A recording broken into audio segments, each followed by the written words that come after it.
میرے بیٹے، جس دن تو پیدا ہوا ہم نے اپنے لیے جینا چھوڑ دیا۔ ہوئے ہوئے ہوئے ہوئے، ہم تیرے لیے جیے۔ تیری ماں تجھے دودھ پلاتی تھی، میں تیرے لیے روٹی کے نوالے لاتا تھا۔ میری ساری کمائی پہلی اور آخری سب تیرے اوپر لگتی تھی۔ تجھے خوش دیکھتے تھے تو خوش ہوتے تھے، تجھے روتا دیکھتے تھے تو ہم روتے تھے۔ وَإِذَا ذَاقَتْكَ بِالسُّقْمِ لَيْلَةً لَمْ أَدْلِ سُقْمَكَ إِلَّا سَاهِرًا أَتَمَلْمَلُ۔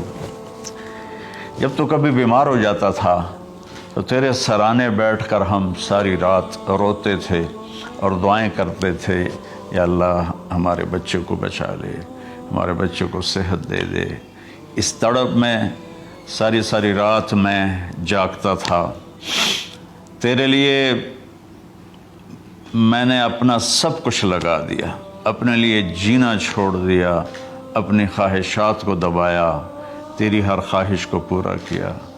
تجھے مسکرانے کے لیے، تجھے ہنسانے کے لیے میں دھکے دھوڑے کھاتا رہا، کبھی گرمی لو کی جھلسا دینے والی ریت اور کبھی سردی کے سرد ہوا کے تھپیڑے، لیکن میں ان دونوں سے گزرتا ہوا تجھے پالنے کی خاطر اپنے آپ کو کھپاتا رہا۔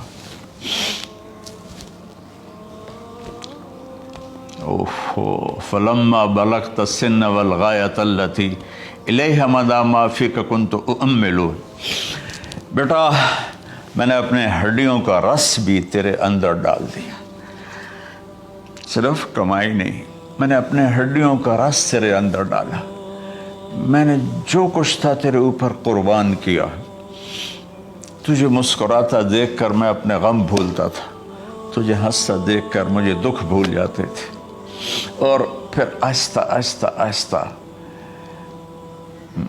میری ہڈیوں کا گودا، میری کمائی تیرے اندر گئی، اور تو ایک خوبصورت درخت کی طرح بڑھتا چلا گیا، بڑھتا چلا گیا، بڑھتا چلا گیا، بڑھتا چلا گیا، اور میری بڑھاپے نے کمر جھکا دی اور میں جھکتا چلا گیا، جھکتا چلا گیا۔ میرا خیال تھا کہ جیسے میں اس کی انگلی پکڑ کے چلتا تھا، اب میری باری ہے، یہ میری انگلی پکڑ کے چلے گا۔ جیسے میں اسے سینے سے لگاتا تھا، پیار کرتا تھا، جھولے جھلاتا تھا، باغ میں لے جاتا تھا، یہ ساری اس کی تعبیرات کے اندر داخل ہیں، الفاظ میں نہیں ہیں۔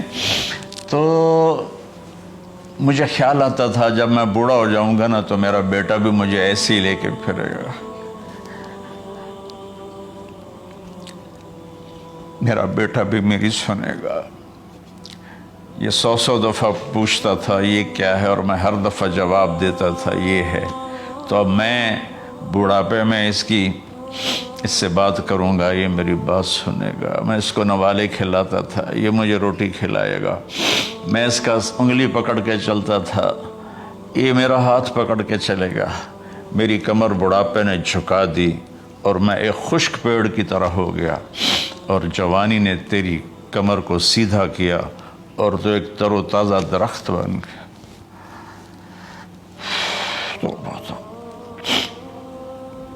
تو مجھے خیال آیا کہ میں نے 20 سال اس بچے کو پالا ہے، ابھی اپنی ماں اور باپ کو دیکھے گا، لیکن ایک دم اچانک کیا ہوا؟ فلما بلغت السن والغایۃ التی الیہا مدی ما فیک کنت اؤمل۔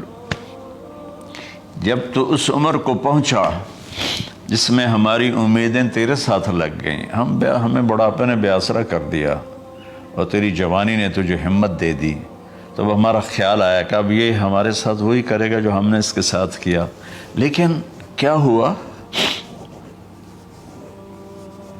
جعلت جزائی غلظۃ وفظاظۃ کأنک انت المنعم المتفضل۔ تو اتنا بدتمیز ہوا، تیری زبان چھری بن گئی، تیرا رویہ زہر بن گیا، اور میری ساری زندگی کی محنت کا بدلہ تو نے مجھے نافرمانی سے دیا، بد اخلاقی سے دیا، بدتمیزی سے دیا۔ میں حیرت بھری نظروں سے تجھے دیکھتا رہا اور میں اپنی پچھلی 20 سالہ زندگی کو جھٹلاتا رہا کہ میرے خیال میں اس کا نوکر ہوں اور یہ میرا مالک، میں اس کا باپ نہیں، میں اس کا نوکر ہوں، کیونکہ ماں باپ کے ساتھ ایسا کوئی نہیں کرتا ہے، یہ میرا مالک ہے اور میں اس کا نوکر ہوں، اس لیے مجھے ڈانٹ رہا ہے۔ کتنے بچوں کو میں نے یہ کہتے سنا اپنے باپ کو، تو میرے واسطے آج تک کیتا کی، تو میرے واسطے آج تک بنایا کی، اور جو باپ بے بسی کی تصویر بنا ہوتا تھا وہ شکلیں بھی میرے سامنے ہیں۔ تو کمال کے اشعار، میں سوچ رہا ہوں جو میرا یہ حال ہے 1400 سال بعد کہ میرے آنسو نہیں رک رہے، تو اللہ کے نبی تو زارو قطار روئے تھے، داڑھی آنسوں سے تر ہو گئی تھی۔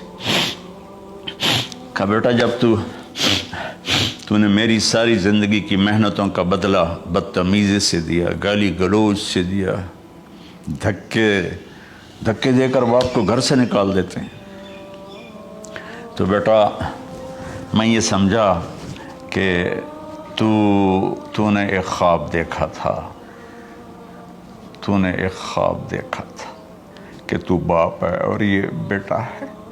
اصل حقیقت یہ ہے کہ یہ مالک ہے اور میں نوکر ہوں۔ پھر آگے کہتا فَلَيْتَكَ إِن لَمْ تَرَ حَقَّ أُبُوَّتِي فَعَلْتَ كَمَا الْجَارُ الْمُجَاوِرُ يَفْعَلُ۔ اچھا چلو بیٹا تو نے مجھے باپ تو نہ سمجھا، چلو ایک پڑوسی سمجھ لو۔ عرب میں پڑوسی کا بہت خیال کیا جاتا تھا، اور یہ عرب کی شان تھی کہ اپنے پڑوسی کو وہ عزت دیتے تھے جو اپنے گھر میں ایک دوسرے کو عزت دیتے تھے۔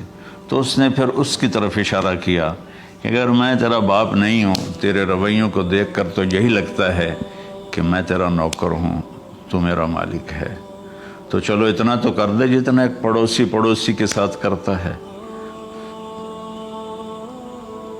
فَأَوْلَيْتَنِي حَقَّ الْجِوَارِ وَلَمْ تَكُنْ عَلَيَّ بِمَالٍ دُونَ مَالِكَ تَبْخَلُ۔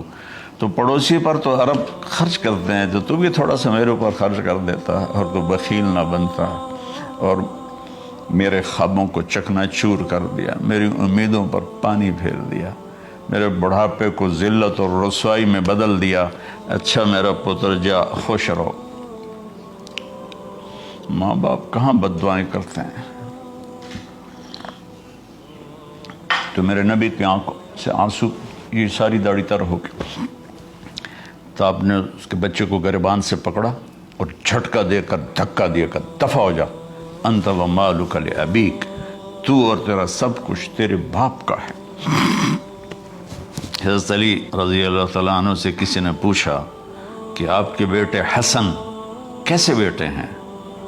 کہا حسن میرا وہ بیٹا ہے کہ جب میں چلتا ہوں تو میرے آگے نہیں چلتا، میرے پیچھے چلتا ہے۔ جب کہیں بیٹھنے کا موقع آتا ہے تو یہ پہلے نہیں بیٹھتا، پہلے مجھے بٹھاتا ہے پھر خود بیٹھتا ہے۔ جب کھانے پر بیٹھتے ہیں تو یہ روٹی کی طرف ہاتھ نہیں بڑھاتا جب تک میں نہ بڑھاؤں، یہ سالن کی طرف ہاتھ نہیں بڑھاتا جب تک میں نہ بڑھاؤں۔ میں کمرے میں ہوں تو یہ چھت پہ نہیں چڑھتا کہ میرے باپ کی بے ادبی ہو جائے گی۔ میں حالانکہ چھت پہ چڑھنا ضرورت کے لیے ہوتا ہے، لیکن قربان جائیں اہل بیت کے ایسے ہی اخلاق ہوتے ہیں، آل رسول ایسے ہی ہوتے ہیں۔